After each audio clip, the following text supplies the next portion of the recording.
Good day and welcome back to another DBZ Dokkan battle video.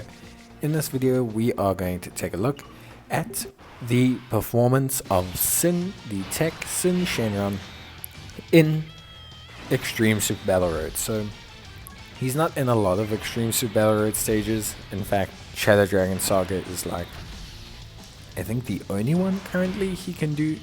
I don't think there is a Inhuman Deeds ESBR, at least I don't remember there being.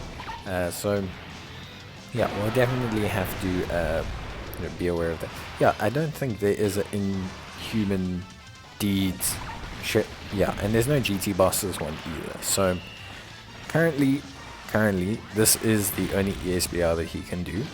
And so we're going to take a look and see how well he does. Obviously, we are going to have him paired up with the Strength Omega Shenron.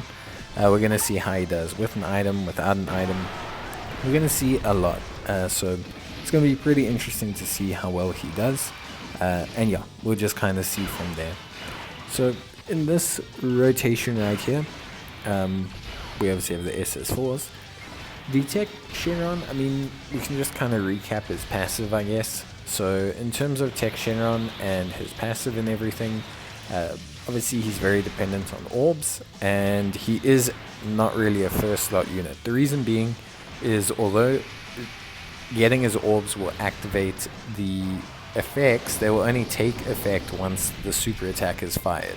So you'll see him with 50,000 defense. By picking up 7 orbs, you are going to get an additional, 400% defense, but you're not going to get it before he fires the super attack. So that generally means he is a second slot unit. Obviously, if you've got him rainbowed and there's only one attack maybe coming before he fires off his attack, you could consider using him in the first slot. But yeah, it's very much just going to depend on what kind of unit you have. Generally speaking, he is a second slot unit. I always find that's best for him. Here we've got him linked up with the LR. As you can see, he's got 60k defense, so right here it's pretty decent. He is missing 1 or 2 links. Big Bad Bosses is not currently active. We do get the full requisite 7 orbs, so we're going to see pretty close to his max capabilities here. Missing 1 or 2 links, and Big Bad Bosses is not active. But we are going to get pretty much everything else that we need, plus we have some support. 41k, 13k, 66k, all with 30% damage reduction from the item.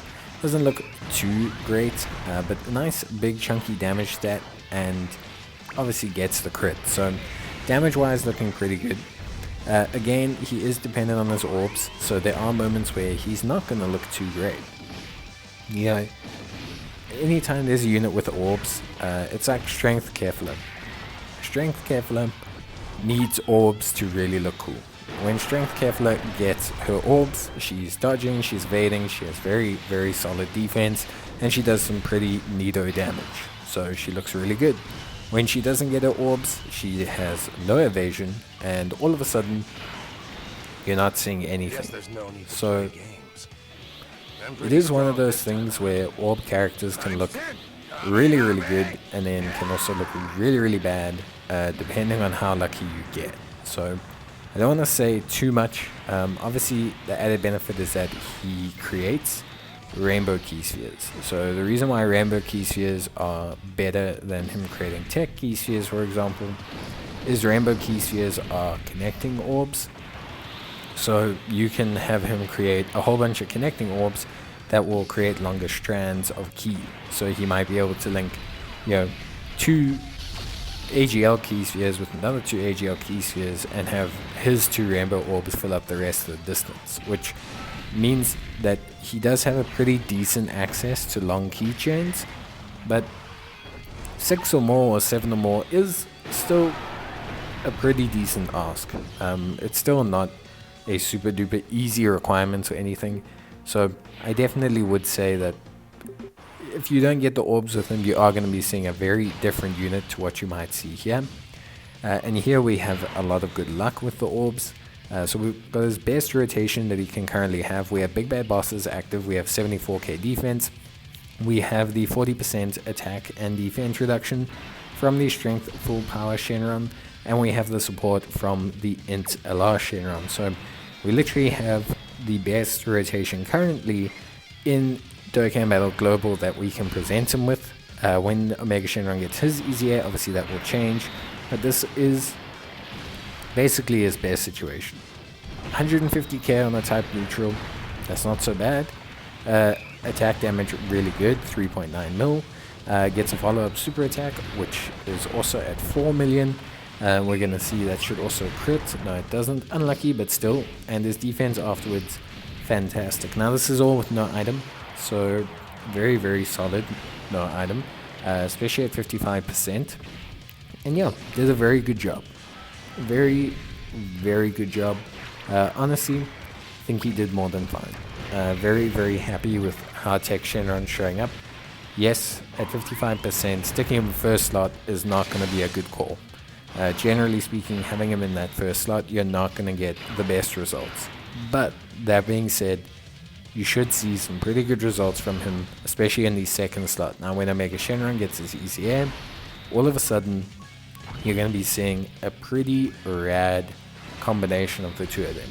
And so I think, for the most part, you have to keep that in mind. That eventually he is going to get an absolute behemoth of a linking partner, and I think you can't really you can't not factor that in. So he's going to have a really, really crazy linking partner who's going to be really good in the first slot, or at least a lot better than the options you see here. So I think he's great. I think he's really, really good.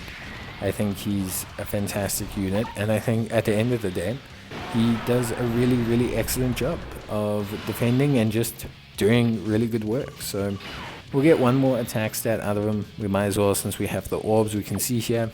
Just the difference again between having a support on rotation and not. Obviously here we do obviously still have big bad bosses active, but yeah, we should see pretty good idea of what kind of damage he'll take. 40k on the type disadvantage. Remember, the attack and defense has been lowered of that unit, but 40k on both type neutral and on the standard, not too bad.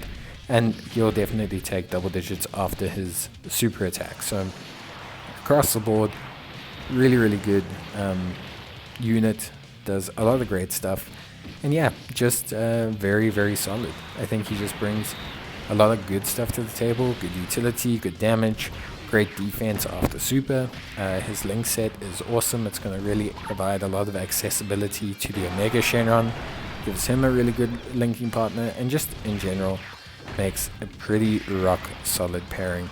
So yeah, for me, I think he did a great job. Obviously, this ESBR, full preface, is not the hardest ESBR. Shadow Dragon's ESBR was one of the first category ESBR, and it was already working off of a very small base of characters. You can kind of tell that in how they've tuned the battle. So yeah, it was not necessarily the hardest ESBR at all, but I mean, hey, you can't knock it until you try it. So yeah, that's it from me, guys. Hope you enjoyed the video. Leave a like if you did, or leave a comment and I'll try and get back to you. Until then, stay safe, take care, and bye.